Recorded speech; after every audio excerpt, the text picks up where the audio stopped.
headphones.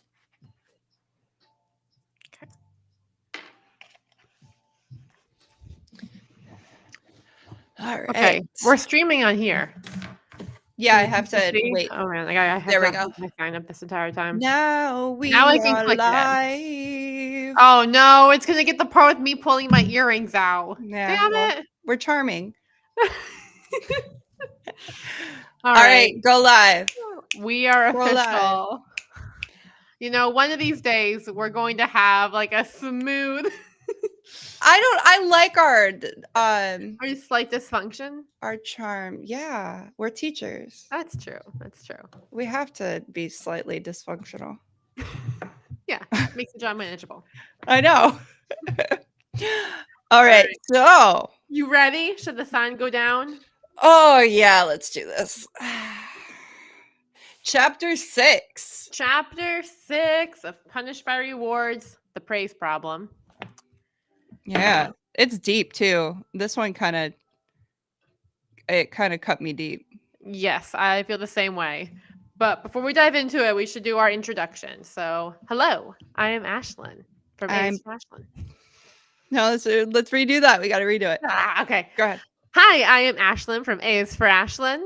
I'm Brittany from Teaching to a Riot. And we are the Ignited Podcast. Yes, with jazz fingers too. always with some jazz fingers. Oh, that's how we roll. That is. It's how you have to roll. So, for this episode, we are unpacking Chapter 6 in Punished by Rewards by Alfie Kohn called The Praise Problem. And as Brittany alluded to before, this one gets a bit deeper. This one strikes a chord. So let's dive in. And per tradition, we have to start with our 2-minute summary. Yeah. Do I start this time? I feel like it's your turn to start. Yeah, I think so. Okay. So let me get my timer ready. You ready? You gotta stretch. Yeah. You know, I always have to stretch. It's like it's a mental workout. What's crazy is that I suggested this. That's what happens when you're impulsive and a really creative, because then you're like, oh, this is a great idea. No, then, I love it. I love it. Yes. I know. It's fun. All right. I have my timer ready. So whenever you are ready, let me know. Yeah. Wait. Well, no. Go ahead. All right. On your mark, get set, summary. Okay. So chapter 6, the problem with praise, is all about how praise is very similar to extrinsic rewards, in the sense that it is often used to manipulate students. Alfie goes into a few examples. One specific example that really spoke to me was how we will praise a student publicly in order to make an example of them, to manipulate another student or the class into doing what we want. So, like, oh, Johnny, you're doing such a good job sitting quietly. And we don't really mean like what we're praising about. It's very generic, but we want the other kids to just sit down and be quiet. So he talks about the issues with praise when it comes to publicly praising, when things are generic, when the praise is generic, or when the praise is really obviously manipulative, and how that can be counterproductive to actually what we're trying to achieve, which is to get our students to have a love of learning, and be responsible citizens and caring individuals. The other point, some other great points that he talked about was how we can praise so that it doesn't negatively impact intrinsic motivation, and it still keeps a sense of control, the student feeling a sense of control over their life. And that's time. All right. Yeah. And you read that Oh, one a while ago, didn't you? oh, girl, no, I read that this afternoon. Oh, really? Yeah, that's But why it was so good because I'm like, ooh, it's fresh in my memory, yeah, because I thought that fresh you were in my mind referencing. palace. I thought you were referencing this stuff in our last episode, and I was like, Brittany, you went ahead. No, that was the episode before. Oh, gotcha. Okay. And then and I read chapter 5 way before I was supposed to. Okay, so let me get my timer. All right, I'm ready. Let me put on 2 minutes. Okay, stopwatch. So do. Oh, it wants to cancel. There we go. Okay. Ooh, You said you're ready? I'm ready. I was born ready for this. All right. All right. In chapter 6 of Punished by Rewards, Alfie talks about the issue that arises with praise. So, praise can have a bunch of different meanings. It really depends on what you're speaking about. But basically, praise in general can have some issues, though it does have some goals. So, some of the goals that we try to achieve through using praise could be to enhance the performance that we see, to promote appropriate behavior or values, and to help somebody feel good about themselves. But over the course of the chapter, Alfie ends up talking about how we're not necessarily doing these things through our praise. So, 4 reasons why our praise might not be accomplishing what we want it to accomplish is that it might make somebody who's receiving the praise feel like they aren't very smart and like we must have to praise them if they're doing this because they have like more low expectations and we wouldn't expect them to do it without our praise. It also might make somebody feel self conscious and feel like they can't really live up to the pressure of maintaining that praise. Or it might make someone not want to put themselves in risky positions, like academic risky positions, because they would fear failure and fear losing that praise. Or finally, it could undermine the intrinsic motivation that people feel to do their best. Although he did mention that the research is a bit inconsistent at this point. So throughout the course of the chapter, he talks about those things. And then he talks about how, well, if you want to praise, here are some things that you can follow. Don't praise people, only what they do. Make praise as specific as possible. Avoid phony praise.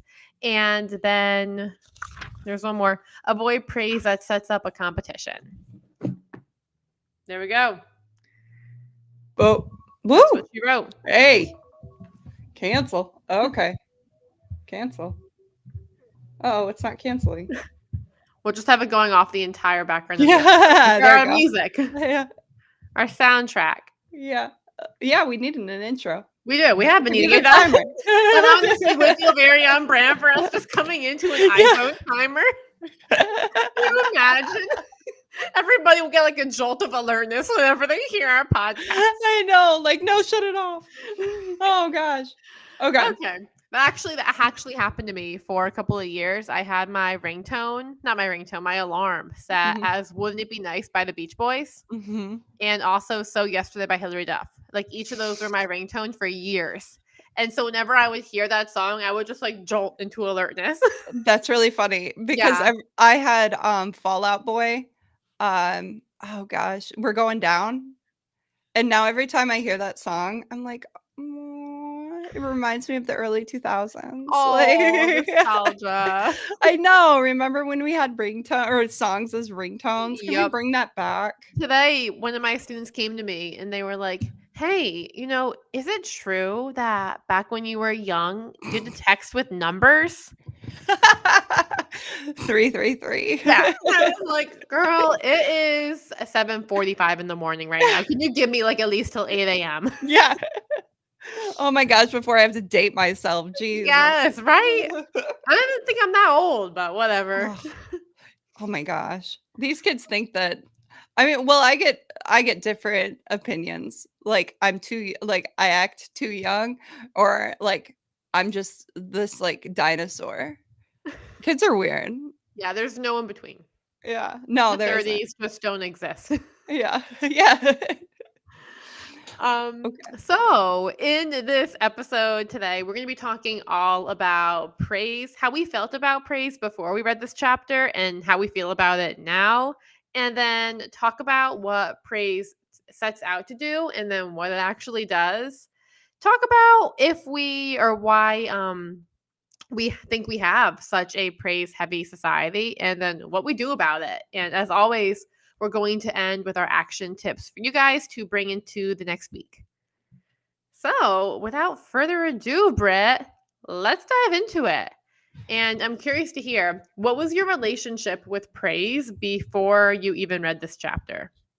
Oh, okay. So, I was always really praise heavy because it was like, I mean, it was, um, so, I don't know, talked about in teacher training, that if you want to get your students, listening and engaged, then you need to be giving them more praise than you're giving them, like criticism. So you know how they say that you need to sandwich, Yep. like, yep, one positive or two positives to one negative and then like two more positives or something. Like that was the big theory. And I think it still is. I think that I definitely see teachers still doing that. So um it was like I operated under the mindset that students, of course, they want to hear, you know, good they want to hear compliments. Yeah. And I never really considered if the compliments were controlling or who I was making the situation about by complimenting, Mhm. because at certain points when I'd give a compliment, I was making the situation about me, like what I wanted, and what I needed. And I think like at the same time I'm very passionate, and I'm also impulsive. So I give out like really kind of excited, authentic praise too, and I always have. So I don't know. I feel like while reading this, I was kind of torn, but I understand the theories of everything he's saying, and it all makes sense, especially when it comes to the kids that I've had that are oppositional defiant and need or trauma background and need that sense of control, and how negatively they would react to like that generic kind of the phony praise. Mhm. Yeah, and that's what I was thinking of too. So, before reading this, just praise in general, for me as a person, I think that my like primary love language is words of affirmation. And so I feel like I just throw it out there so much because that's how I enjoy it. So I'm like, I'm just going to tell everybody all of the great things I like about them and all of the great things Mhm. I think. And it didn't even occur to me how controlling it could seem, Mhm. but it did in a sense because back in the fall, I remember I was talking to an administrator and they were giving me a compliment about how great I responded to their feedback. And I was like, this doesn't really feel like a compliment. Like it's not going where you might think it's going to go. It's not really Yeah. landing. Yeah. And it got me thinking, like, okay, am I actually doing that to my students? Like when I'm complimenting them, what is it really saying? Am I complimenting them on how great they listen to me? Mhm. Or am I like complimenting them on the kind of person that they are, what they're bringing to the table? And so I thought about it like that going into this chapter. And now, how do you feel about it after reading this chapter, Brittany? So, in reading this chapter, it really brought up a lot of memories for me being a kid, because I was pretty defiant, um, specifically with the people that I didn't trust, or the adults I didn't trust, or the adults that I thought didn't like me or I didn't like. And I remember specific examples now of teachers. And my stepdad, who was really controlling, uh, when they would praise me for doing something that they wanted me to do, Mhm. it always made me want to do the opposite. Mm. Yeah, and which I guess that's kind of oppositional defiant. Um, but now I'm also really like I'm remembering really specific incidences of students who um would act out when the teachers that they didn't like, or just the teachers that they had to deal with a lot, that they had some animosity towards, um, they would praise them, and the teachers would praise those students, and the students would act out, and the teachers would get really, really upset and like really confused. Mhm. And that's where it hit home. And I think that's why it cut deep, because I'm like, it's because it's controlling. And we, as the recipient of the compliment, of the praise, we can tell that. We can tell when it's controlling, especially if you're sensitive, like if you're an empath, Yeah. if you have a trauma background and you're very skilled at analyzing people and their, their affect. Um the kids are really astute, especially my population, very astute to when they're being controlled or manipulated. So that's I was like, oh man, like then I was thinking like, oh my gosh, how many times have I done this?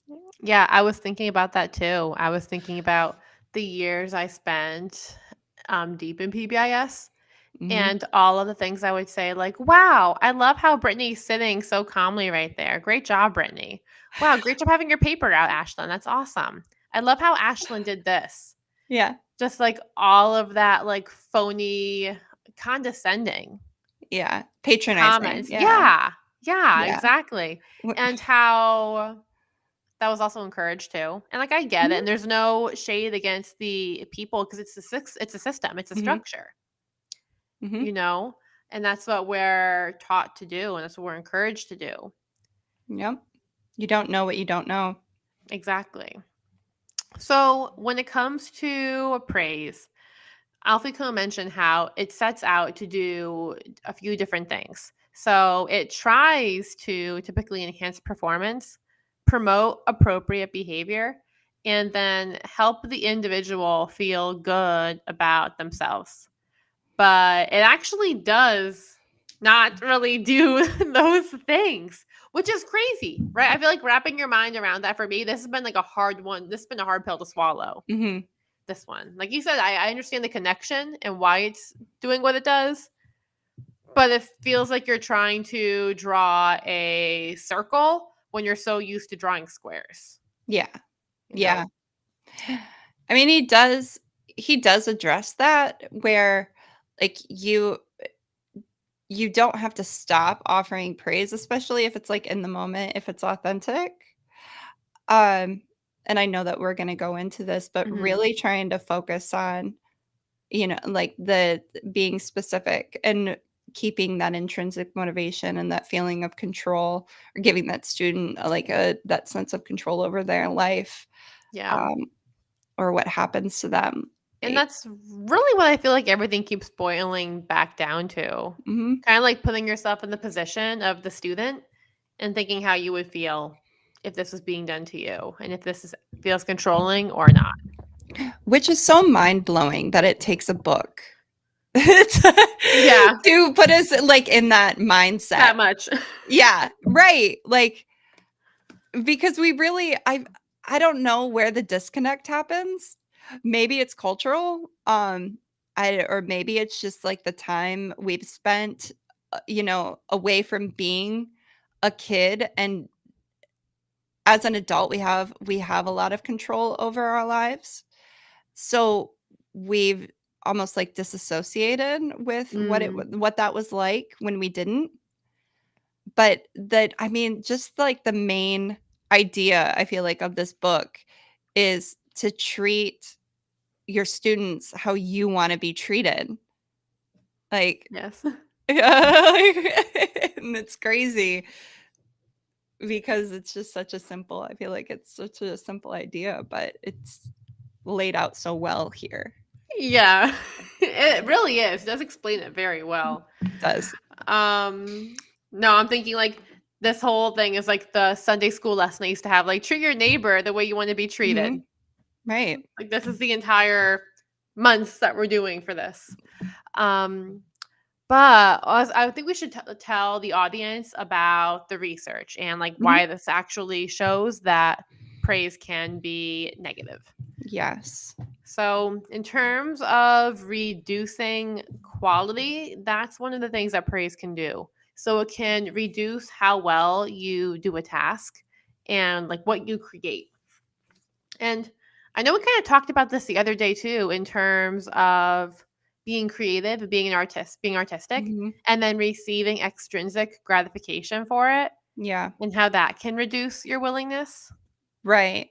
And he speaks about that specifically. Um, he mentioned Sylvia Plath and how she'd say like it would become harder to write. It was almost like a paralysis when Mm-hmm. something of hers would be put up like on a pedestal. Yeah. And then I think there was a painter too that he quoted. Um, oh, I'm trying to find it in the book. I see the Sylvia Plath It's like example. right Oh yeah, there. What page is it? Andrew. It's page 99. Andrew Wyeth. Yeah. You So I got can it. start reading the text for people who have not been reading along with us. Mhm. But this starts on page 98, and it says, "What's going on here? Why should praise not only fail to boost achievement, but actually drag it down? In addition to the explanations suggested in chapter 4, four reasons come to mind. First, when someone is praised for succeeding at tasks that aren't terribly difficult, i.e., sitting in your chair Mhm. or raising your hand, um, he may take this to mean he isn't very smart. That must be why someone has to praise him. This inference leads to low expectations of success at difficult tasks, which may in turn result in decreased persistence and performance intensity at these tasks." Yes. And I was thinking when I was reading that too about sports and like playing, I used to play volleyball. Mm. And on my team, there were these two girls who were so incredibly talented. Like they went on to play in high school. They were incredible. One of them spiked the ball in my head. Like one of my first days there as a freshman on accident. I had a Oh, concussion actually too. So God. that yeah, just background on the life over here. So, anyways, they were That's rough. so yeah, Like, it was insult to injury because like 2 weeks before I got smacked in the head at a baseball game with a foul ball. It flew up into the stands and hit me in the forehead and left like the baseball stitch prints in oh my my forehead. god. Yeah, That's like a cartoon. the life I lead. Like Anyway, so all of those injuries aside, um, I remember like watching these girls just like slam the ball down, and the coach just being like, "Yep, looks good." And then if I like spiked it, and I was like, "Yeah, it's good," and they were like, "That was a good hit," and mm, I was like, Nobody else gets like they didn't get that, but yeah. I did. Mine's not even as strong as theirs, you know." Yeah, and he mentions that like it's not cadence, but like how we emphasize Mm-hmm. and we use this specific voice that we don't use normally. And when we compliment or praise with this like fake high pitch, Mm-hmm. like, oh, that was so good. Like people can read that as, Yeah. being phony. Like, Mm-hmm. You can kind of tell. yeah. But I wanted to bring it back to I think it's Andrew Wyeth. Yeah. But that he would become fearful that he's going to lose the admiration and Mm-hmm. that would make him freeze. observe that on hearing expressions. Yeah, so he just became after hearing so much admiration for his art, which he was creating, he wasn't creating it for admiration, he was creating it for the love of creating. Yeah. And once that, admiration became a part of the process, it's all you focus on, like your fear of losing. It changes things, even in Mhm. terms of like making content or Mhm. making something or like selling Making money. Mhm. yeah, like selling my resources. If I make something, like I have my curriculum I'm building and I'm like, oh, this lesson's performing really well, but my new one's not performing as well. Mhm. It's like, oh my gosh, it feels like such a big thing, even though it's really not. There's so many Mhm. factors that could be influencing that. But it does make you view things differently. And Yeah. that paragraph later said too that in fact, those of us without extraordinary talent may be even more susceptible to such praise induced paralysis, particularly if the praise is explicitly tied to future performance. Mhm. Such comments as, since you did so well on that, you should also be able to do well on this. Yeah. And that's when they start seeing, like, a lot of the data and the research that he talks about in this book. Hmm. They're seeing what you mentioned in your summary, that students will choose less difficult Yeah. tasks, and they become less creative in their problem solving because they just try to recreate what they did Hmm. before that got them that praise. So Yep. what's our next one? Well, that is kind of the next one. So it makes you want to avoid the possible failure, you know? Yeah. And then finally, it undermines the intrinsic motivation that leads people to wanting to do their best. Where hold on. That's on Intrinsic page motivation. 99. Ah, okay. I'm on 102 right now. Yeah. I mean, and that's what we've seen with throughout this whole book with extrinsic rewards. Mhm. It's It's so funny because I feel like it's something killing we it. all well, we all want to create it, right? And like legit, Yeah, don't do anything. I know. Oh It's my like god, drop yes. everything, put all your stuff down. Right. Just almost, yeah, like you can't create it.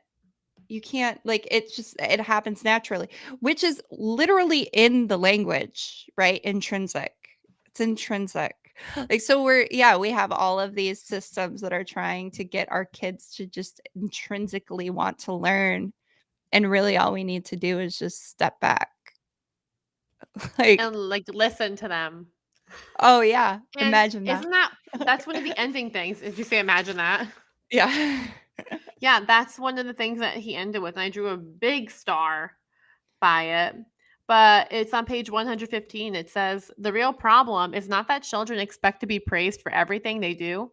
It is that adults are tempted to take shortcuts, to manipulate their Mhm. behavior with the use of rewards instead of explaining, helping them to develop needed skills, fostering a commitment to good values, and bringing them in on the process of deciding how to learn and behave. And that's the long game, Yeah, right? That's stuff that's not as easy to do. and that's what we want. We want our kids to be good citizens. Like, that's what Yeah. we go into this job for. Like, but what really is, kinda mind-blowing to me is just the amount of, like, lashback lash lashback? Backlash? Backlash. Backlash. I kept saying it too like lashback, I yeah. love it. You were really invested in it. I We was. can make it be a word. We can make it be a thing. Yeah. I'll support you. Okay, thanks. Yeah. So, like, yeah, it's how much backlash it's getting with a group of individuals like that are really invested in, like, trying to help, like, doing their best. I don't think Mhm. that there is a teacher out there that wants to harm children. Like, that's Exactly. Yeah. No one would like if I don't know. Like, why would you do this? This is not an Right. easy job. Like, go anywhere and you Mhm. can be an asshole anywhere. Yeah. Yeah. But like, why spend so many years and invest so much mental energy in Mhm. a job where people like degrade you on the daily? Yeah. Not only that, they're like 10. They're Yeah. 10-year-olds that are lighting you up. Uh-huh. And you're just like, dang. There's so many other things that you could do. And that's the thing too. And that's why I was talking to my husband about this last weekend. Like, teachers don't set off or start out, I don't think, trying to be controlling Yeah. and doing all these things. I think that we're kind of ingrained. And then you live in such a triggered state that Mhm. just keeps happening, Yep. you know? 100%. Yeah. And that's why we have to figure out our own triggers as the adult in the room. Mhm. But that is but another episode. So then why do you think it is we have such a praise heavy society?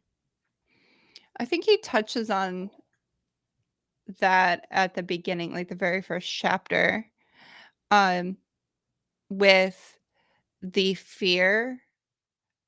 Well, one, he says, like, it's what we know. And that praise goes hand in hand, or like rewarding goes hand in hand with kind of punishing.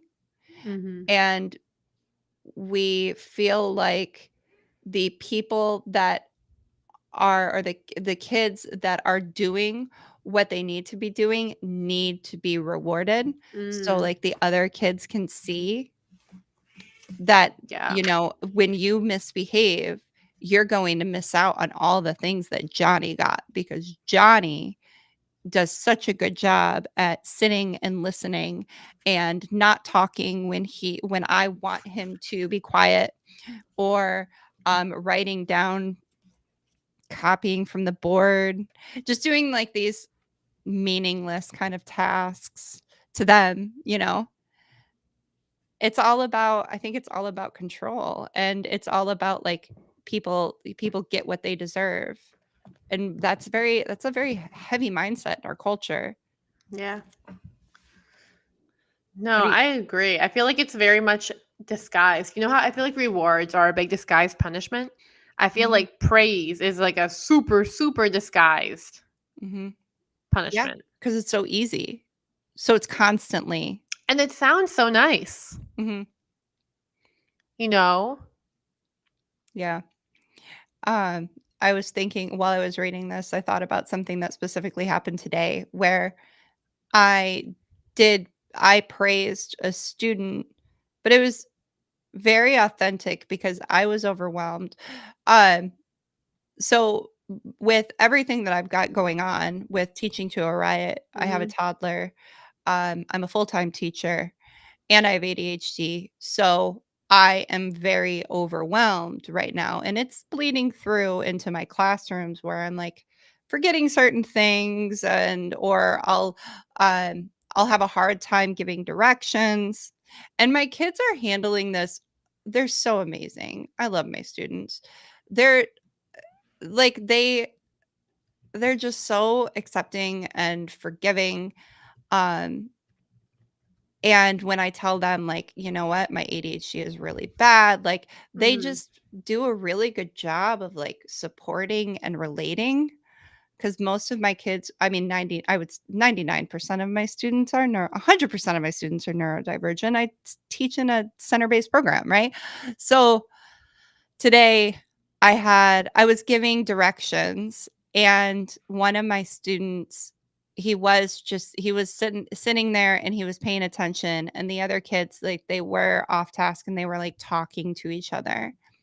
And I stopped, and I looked at that student. I'm like, "Oh my god, dude, thank you so much for just chilling." Like, because, like, you are making it so much easier for me to concentrate. Mhm. Like, and that was an interaction I had today, and I was reading this chapter, and I was finishing it up today. And I was like, "Dang," like, that felt very authentic to me.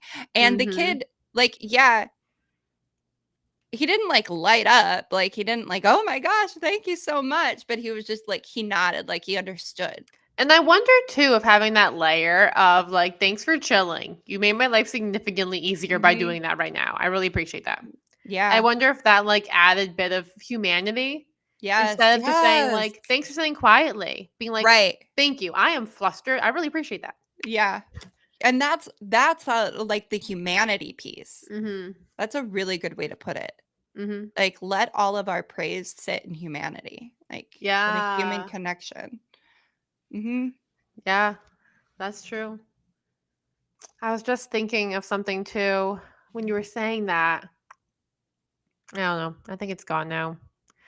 But I also feel that like pull with like teaching full time, running A's for Mhm. Ashland. I don't have a child yet, but I feel like running this outside of school is like caring for a child because there's so It many is. things you have to do. And I don't know about you, but I feel like especially having the niche we have where we talk about our job and our Mhm. job is classroom management and like meeting kids' needs, Mhm. it can be a lot because like at least for me when I'm in the classroom, when I mess up, I not only I'm like, "Oh, crap, I messed up." I'm like, "I shouldn't be doing this because 'cause I'm talking to all these people about Oh, other yeah. things that we can do." Oh, yeah. But here you go, like, I slip up too, and I'm like, "Ah, crap, I should have Hmm. said that." And then going back and owning it and being vocal on here, like, "Yep, I Oh, yeah. screwed up today. This is what I did. It was a good one." It's because it makes us more human. And being vocal with the Yeah. kids about Oh, that yeah, yeah. too. Like, 100%. one of my favorite things has been telling them, "Hey, I'm overstimulated. I need Mhm. like 2 minutes." Or like even on Monday, I tried to have a conversation with them when I was way too overstimulated. Yeah. And I was like, "Yep, I probably shouldn't have had that talk with you guys at that point. I needed to have waited. My bad. That's on me." Yep. And just having that constant dialogue of like, "Yeah, probably shouldn't have done that. Oops." Mhm.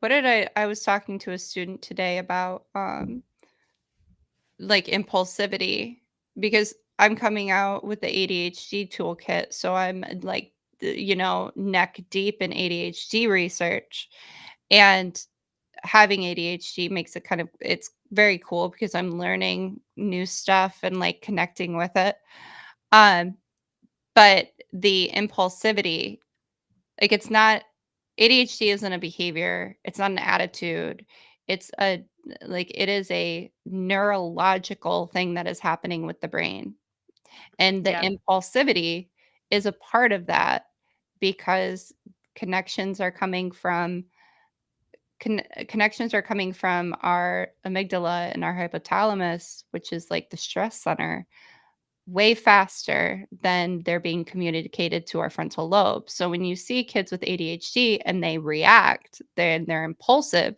their body is literally reacting before they can think. Mhm. And so many people want to say, well, you just need to stop. You need to stop and think. Yeah. Oh, I hate that. And that's the thing too, and, like, even talking to my students because I'm my next mate for middle school curriculum, Britt and I were talking about this behind the scenes. We're going to be doing some projects together because my next curriculum unit coming out is going to Mhm, be on ADHD because of the stigma mhm, that the students kind of can feel for themselves and mhm. also how their classmates can view them. Oh, yeah. And the amount of times I have had a student with ADHD come to me and be like, "I just gotta focus." I'm like, Mm, "I get it." But, like, also I also get that, like, you just can't flip a switch like that, no.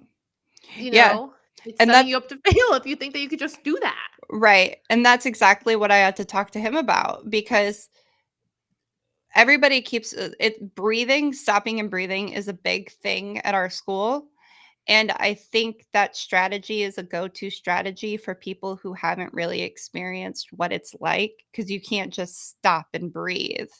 Yeah. I had to do years of like I was studying Buddhism, mindfulness before I came up with a strategy that really worked for me, which is just like stopping and asking why.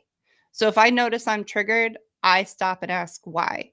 And that is a big enough pause for me to start like, getting my frontal lobe to kick in and my stress Mhm. response to go down. But I did not figure that out until I was 30. Like, And your prefrontal cortex is also fully developed at that point too. right. Exactly. Yeah. So, yeah. So we can't just give like this generic advice, even though we're trying to help. Like, I think approaching everything, whether it's praise or whether it's feedback, with an empathetic, humanistic, and like trying to be as specific as possible, like it definitely, that's the approach we need to take. Yeah. And then that's kind of what Alfie Kohn suggested too. So he gave Mhm. us some strategies for what we can do then. Um, and they kind of boil down to, and we can stop and like talk about these as we go and if you have Yes. stories, but to make sure our comments make someone feel in control of their life and their decisions. And I wanted to ask you what you think of this comment, Britt, because I have found myself using this lately in years, Mhm. like the most recent years, and being like, wow, that looks awesome. You must feel proud of yourself, Oh, huh? yeah. Oh, yeah. And saying that. Uh-huh. Um, yeah, so, I mean, I'm an art teacher. I say that all the time. "Wow, that Yeah. looks awesome." Um, he and I could feel it when I was saying it. Like, "That doesn't look awesome. I just don't know what to say." Like, so I'm going to be much more intentional Mm-hmm. with what I say in that moment and just pause. That's what I need to do, because it's an impulsive, it's a reaction.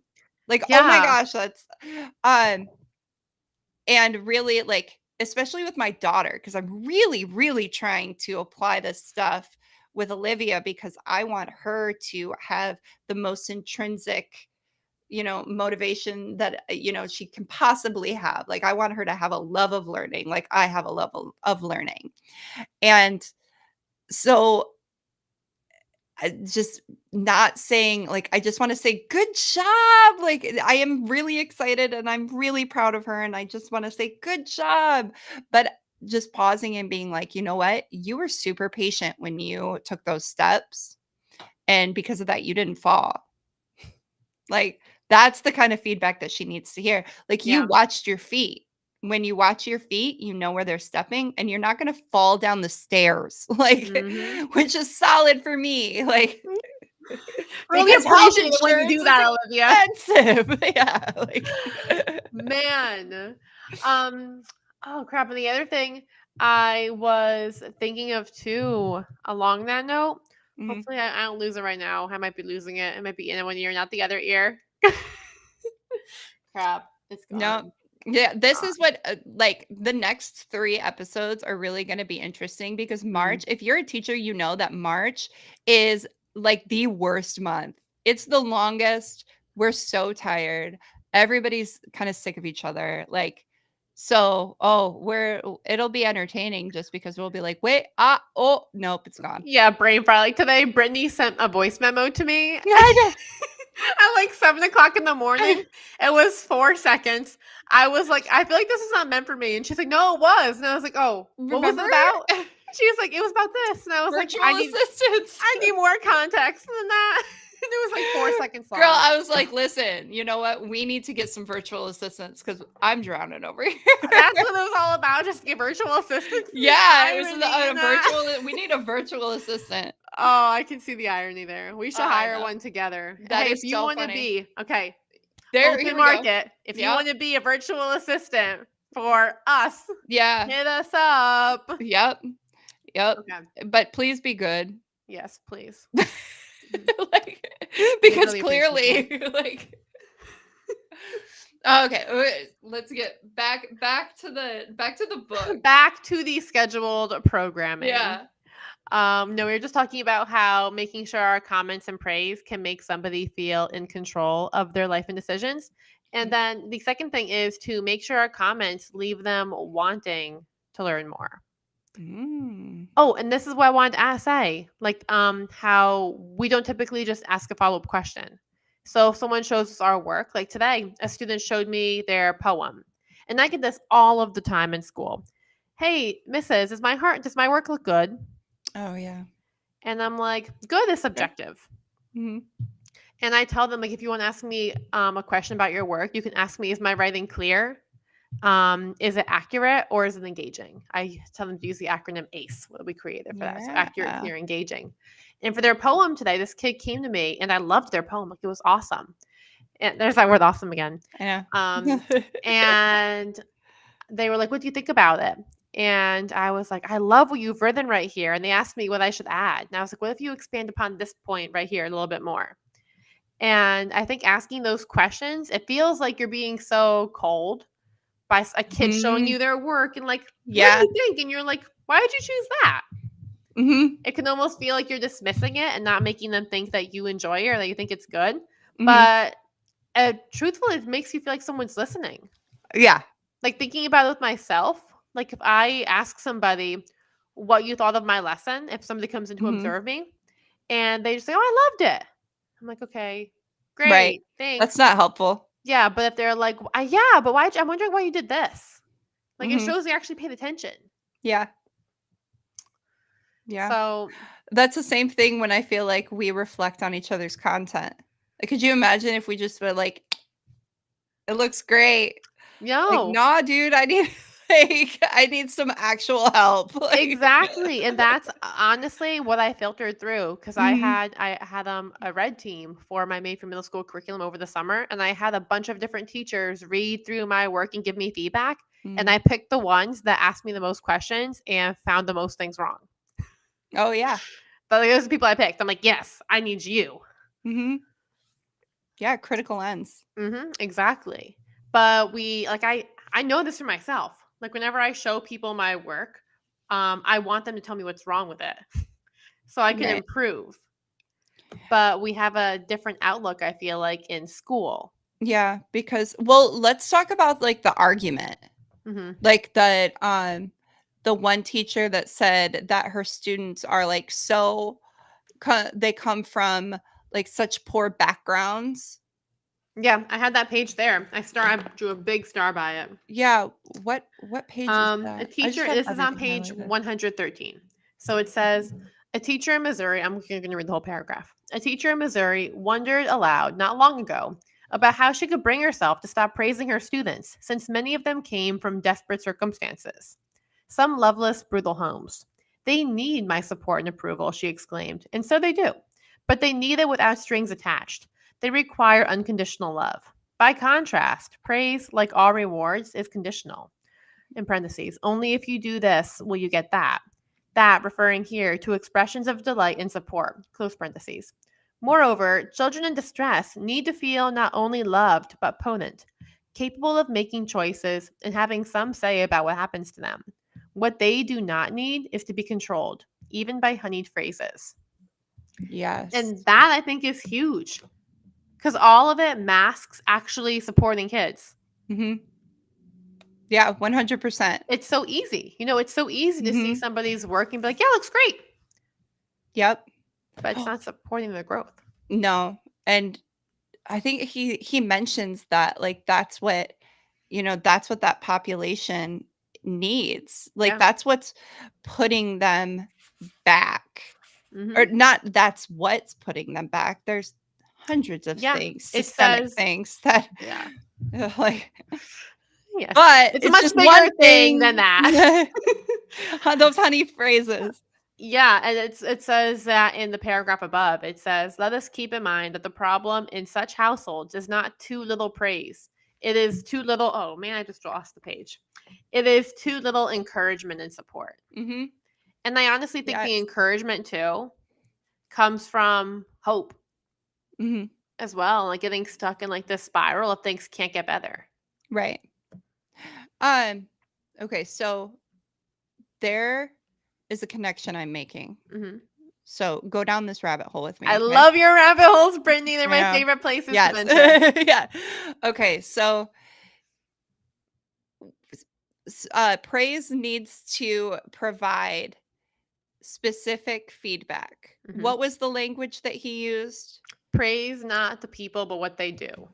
Right. And then what did he say specifically? Um, encouragement and support. Yeah. That's what he said, right? Mhm. Encouragement and support. And you mentioned hope. It's almost like if we just give this generic good job, we're n- we have this assumption that they don't need the feedback, or they don't need the like authentic encouragement, like it's not worth our time because they're not going to go places with whatever they're pursuing. Mm. So we we don't want, or not we don't want to, we just don't think about like, oh, they're going to become, authors someday, so I really don't need to bring up all of these different, criticisms on their or different, critical points of their writing, because they're just never going to be authors. Mhm. Because look where they come from, or look Yeah. at how they act. And there is, oh my gosh, I'm going to forget her name, but it doesn't matter. There is a educational theorist, and she talks a lot about not critical race theory, but it is like racial equity in schools. And one day, or no, not one day, she was doing elementary tours Mhm. in various inner city schools that are primarily serving Black kids, and she kept seeing the dinosaur bulletin board. But the dinosaur bulletin board is appropriate for a kindergarten classroom. She was seeing them. She was seeing it in fourth grade, and fifth grade, and sixth grade. So her argument was like, yes, we can, you can have this sense of empathy, but at the same time, you need to have high expectations, because if Yeah. you don't have high expectations of the students, they're not going to have high expectations of themselves. Mhm. You're communicating like, what does their future look like? So if all you feel like they need to hear is, wow, good job, or that's like all the effort that you Yeah. like are triggered to give, what are you saying to that student? Exactly. Was that a No, good rabbit hole? I feel like that was a good this is rabbit hole. a freaking good rabbit hole. 'Cause Yes. this is I feel this so much. And I have a very, like, vivid conversation I remember that I had with a coworker at one point in my career, who told me, because I was just, like, stressed out thinking about the stuff I wanted to teach and do, and they were, you come to a point, Ashlyn, where you realize, like, some of these kids just aren't gonna make it places, Mm, and then you don't have to try as hard. Like, you can just sit back and relax. They're gonna do what they do. Some of them, like, I aren't mean, going to, like, leave this town. They're not gonna do this, mhm, not gonna do that, and it made me really angry, mhm, and I remember feeling that anger. Like, I still feel that anger. Um, and so I actually talked to my students about this. I'm like, never let somebody dismiss you or let you just get like a blanket statement. And it's hard now too, thinking like good job is a blanket statement. Awesome is a blanket statement. yep, And we use those things. Like I use those things all the time. So I have to like yep, watch myself and me filter too. myself. Mhm. Um, but don't let somebody dismiss you. Hmm. Even like for me, writing. So I do A is for Ashlyn on my phone. Right? Like in the past week, it's been actually pretty wild. I've had 3 videos hit into the millions, and through writing, Mhm. okay? Yeah. I was an English major in college. Before then in high school, I was not a very good writer. I did not understand grammar, and I remember being in 8th grade, begging my English teacher to, like, put me in the honors English class in high school and recommend me for it. And she was like, "I don't know if you can handle it though, Ashlyn." And I was Hmm. like, "I can handle it. I wanna try it." And, like, even in high school, feeling I had to prove myself to my family to have good writing, because I remember my dad reading a paper of mine one time and telling me, "This is not good." And being like, "Well, if I ever wanna be like a teacher, be a writer, I have to do really well." And so junior year of high school, I decided that I was going to win the award for having the highest grade in writing in English in the school. I decided to go for that, and I got it. Dope. And I think the thing for me, well, this might also just be a me thing, is if someone tells me I can't do something, I'm going to do it. I'm going to learn to spite them. That's why I can Mhm. sing the alphabet backwards. That's why I can write with my left hand. All of these things were done solely to spite somebody who told me Yeah. that. I wouldn't be able Yeah. to do it. Mhm. Um, so that was my rabbit hole. But yeah, I Yeah, get what you're saying. All this is so right. much deeper than just good job. Yeah, like, and we as teachers, we have a lot of power over students' expectations of themselves. Yeah. And we can't sit here and call them lazy or call Mhm. them like say that they don't have a future when you're kind of the spotlight on how they feel, like, you know? So Exactly. And they if look to you for Mhm. your opinions. Yeah, I'm working with a student. He did he did my project, like my school news project today, and we put him in front of a camera and he's fantastic. Like, yes, he's silly, he's off task, he's a middle school boy, right? Comes with the And territory. right. And he's black. So when you have majority white teachers, black spunk can look like defiance. Like you're being too silly. You're being too much. You're being too loud. You're dancing too hard. You're being disrespectful. But And really?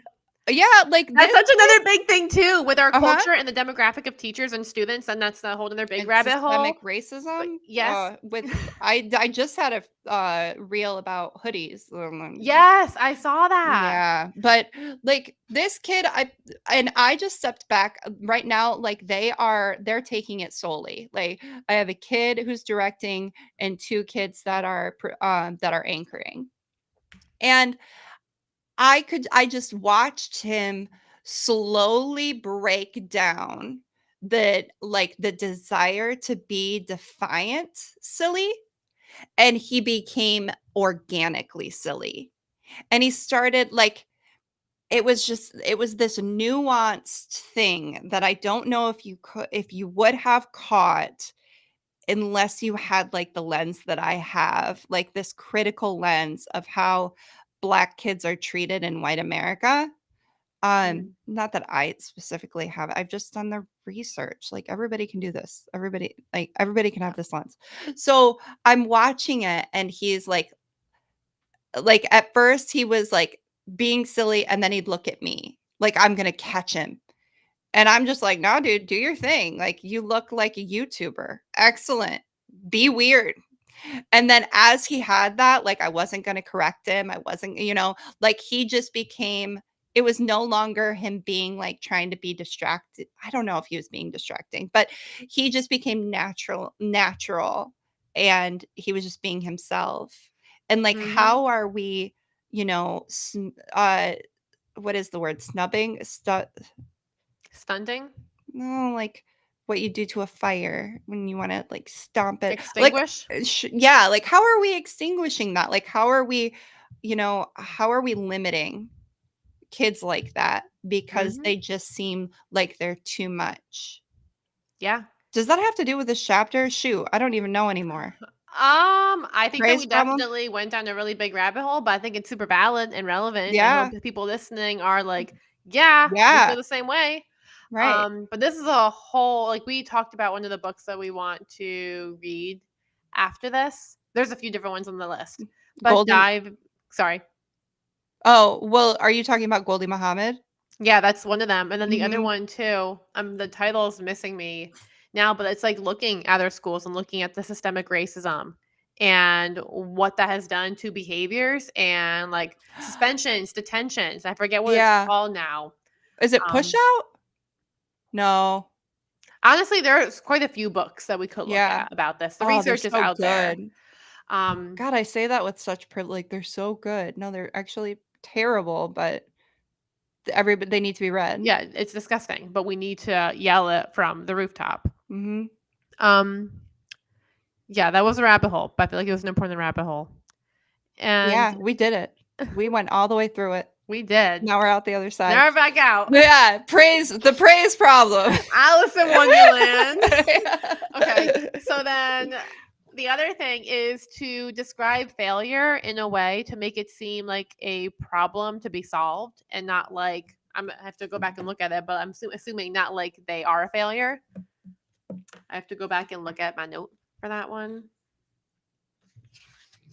Describe failure in a way. Are you looking at 7C?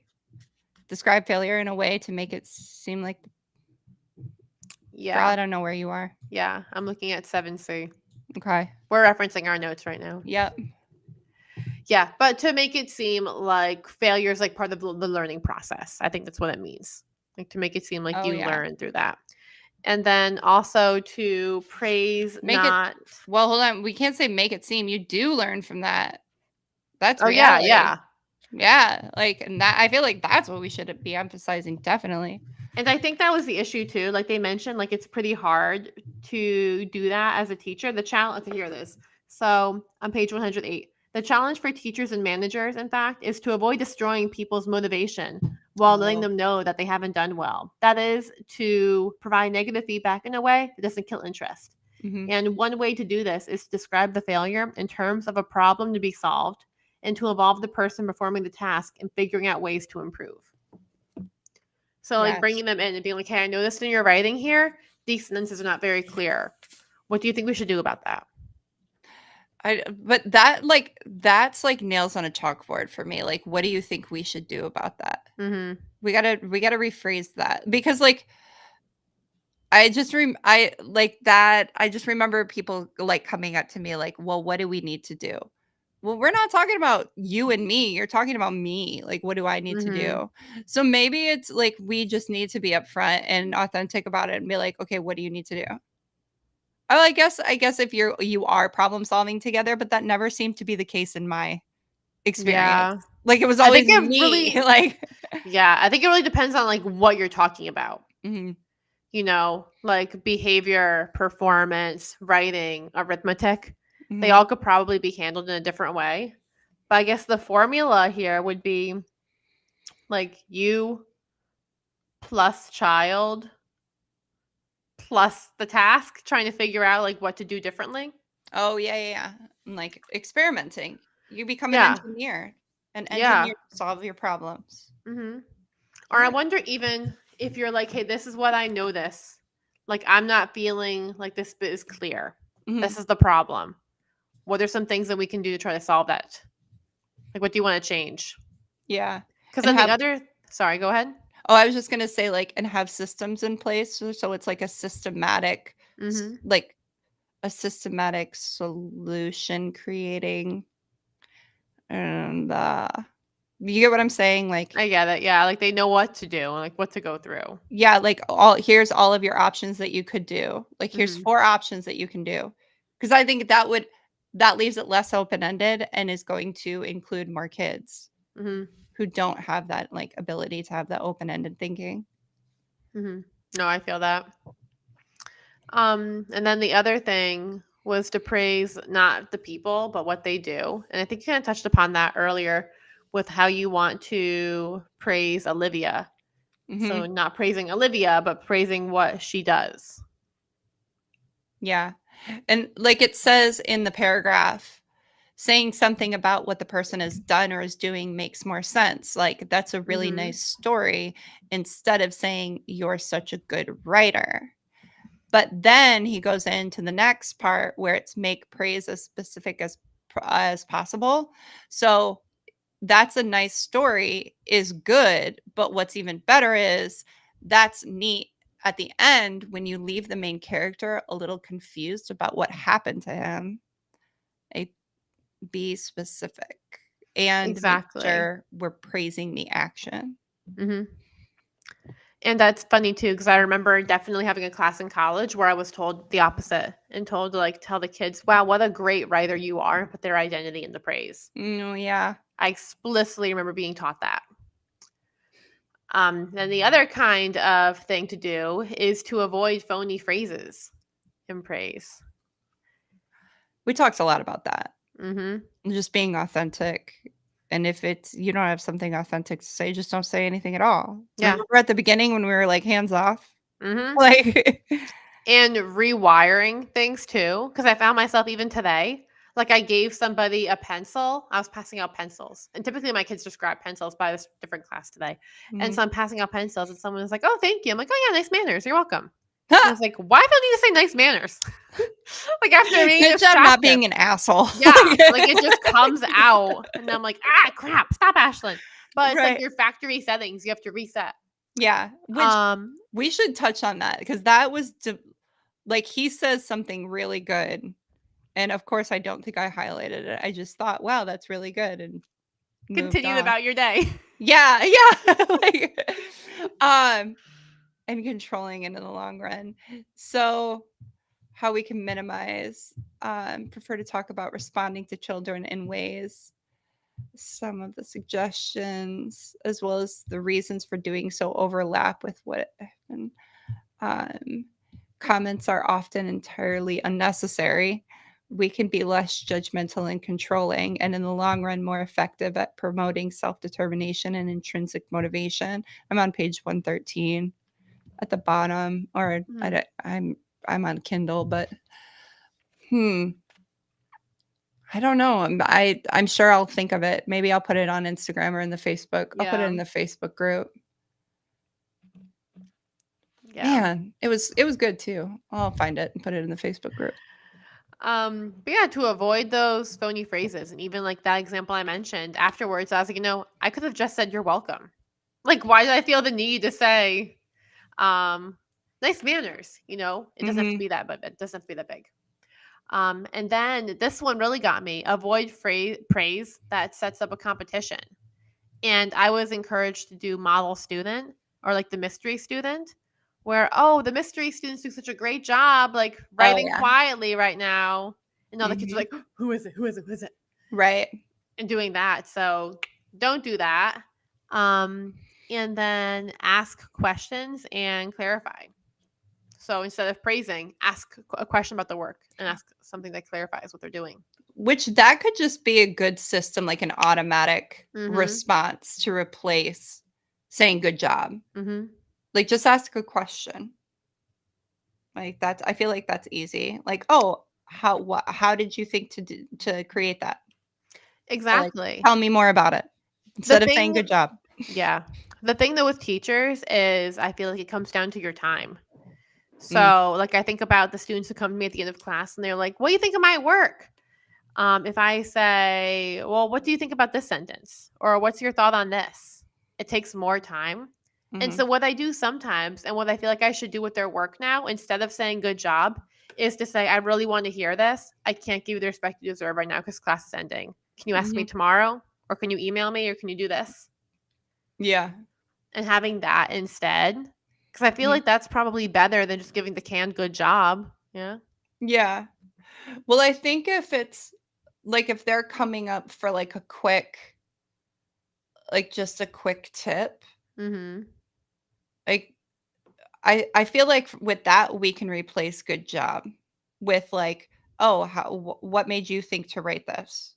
And then they give me a sentence like I'll have to tell them like, hey, we got to cut this conversation short. Class is ending, right? Like, but if it's specific feedback that is really needs to be the nitty gritty, like you're really analyzing for growth, like that's got to be like planned, like longer. Yeah. And that's just like the human world too. Like even people who like message us, it's one thing to answer like a quick question in the DM. It's another thing to like. I know. And we want to. We do, but we get like I'll get like 5 or 6 on a low day.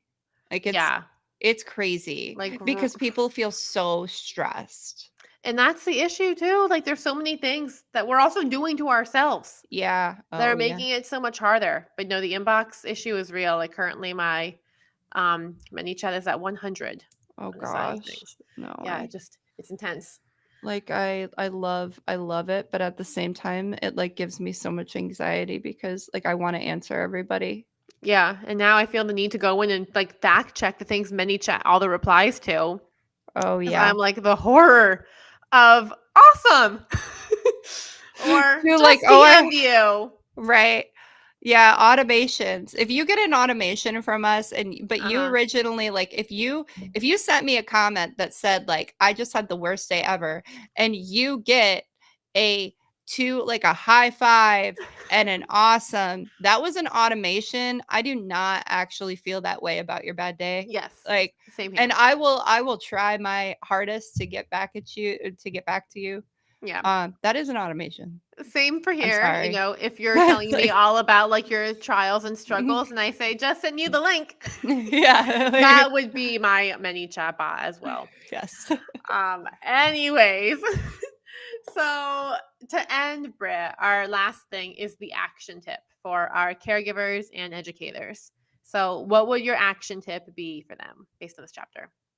So I love the idea of replacing good job with something that's just as easy to say. Mhm. And even if it does start with, like, even if it does cause you to have to tell the student, like, oh my gosh, I gotta, like, we can't really talk about this. Like, I do want to hear this, but maybe you can finish this later. Um, Finding something to say that can quick replace the good job. And I think for me, it's going to be like, oh, what made you think of that? And like they, short and sweet. To like make your phrase, right? Yeah. Yeah. To like, just to get me out of the habit of saying good Hmm. job. Like I'm going to replace it with a question. And as the more I do that, the more strategic I'll become about the questions I ask. And the better I'll get at like limiting the time that I have to spend on each one. But I think the most important thing is to end the good job, because I do see the reactions that happen with kids that are oppositional defiant, or just they need that control. Hmm. I like that a lot. And I was Mhm. going to have something similar. Like instead of saying good job, to state something you notice. Oh yeah.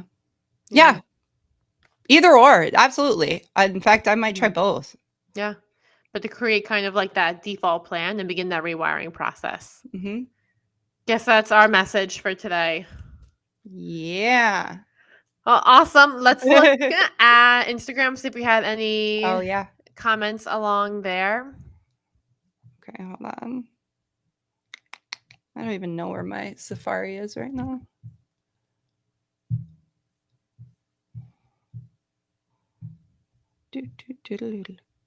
Oh, right here. All right. Someone said our podcast is very uplifting and informative. Thank you, Guppy Smart, Yeah. if you're still on. We appreciate that. That's our goal. That's why we're starting to do this. Yes. Oh, Jay. So Jay and I used to work at Bed Bath & Beyond back in the day. I don't know if you're still listening, but hi. And he said that Ashton is the best. Thank you. You were the best. Those were the days. Oh, Yeah. Hmm? I have one. Can you speak on the impact of how praise affects the entire classroom, especially when some students are frequently praised or rewarded while others are ignored or shut down for bad behavior? Hmm. I'm going to take a picture of this because I feel like this is something that we could talk about in the Facebook group. Yeah. Like maybe I'm going to post it. I'll Yeah. post it and then like we can answer. So this is Jen Biddle. Can you speak on the impact of how praise affects the entire classroom? Yeah. Yeah. I Don't feel you like see it? I feel like all these things make it more toxic. Like those kids that yeah. get praised all the time, people are like, "Oh yeah, of course it would be Ashlyn. Of course Brittany did a good job." You know, it can kind of Um create a resentment. right. Right. Which And especially if we're um using it competitively, like the Mhm. mystery student, hardly contained in sped, said, can I get a quick summary of that last point? I will um I'm going to get back to you in a message so you can tell me more about that, and maybe I could address it in my stories. Do. Let's see. I think that's it. Yeah. So Awesome. those were two. Yeah. So we'll address both of those. I'll address it in my story, and then the other one we're going to address in the Facebook group. So if you Yeah. haven't joined the Facebook group, you can DM me or you can DM Ashlyn, and you could check out my story because I'll post the Facebook group in There's there too. also an area where they can join, I think, without having to do anything with us. If they join the channel, the book club channel on our profiles, Oh then the yeah. link to join the Facebook group is in there. And the reason why we did that is just so we could have more interaction with you guys, because the Instagram channel, we didn't realize it could only be us who comment. Yeah. So that's why we did that. But that way you don't have to wait for our reply with a link. You can just hop right on in there if you go to the channel and join the book club, and then you'll see the link in there. Awesome. Good job. Yeah. Thanks. Thanks. Yeah, you're welcome. God. No, I really like how this flowed. I love the way our podcast flows. We're so charming. I So think we're that was delightful. I think we are too. Oh, we got to right. do our ending, right? Yes, we do. Or yeah. All right. Well, I forget what we used to say. I think it was our names. No, well, we hope that this podcast episode left you feeling re-energized and remoralized. Moralized, yeah. And until next time, we can say that without like the tone. Yeah. We hope maybe you feel. Maybe. I don't know. Okay. I mean, we hope. We hope. Yeah, honestly, that's our goal. That's our goal. It's over here. All right. So to sign off, I'm Ashlyn. I'm Brittany. And we hope this podcast left you feeling remoralized, Re-energized. and until next time. Bye.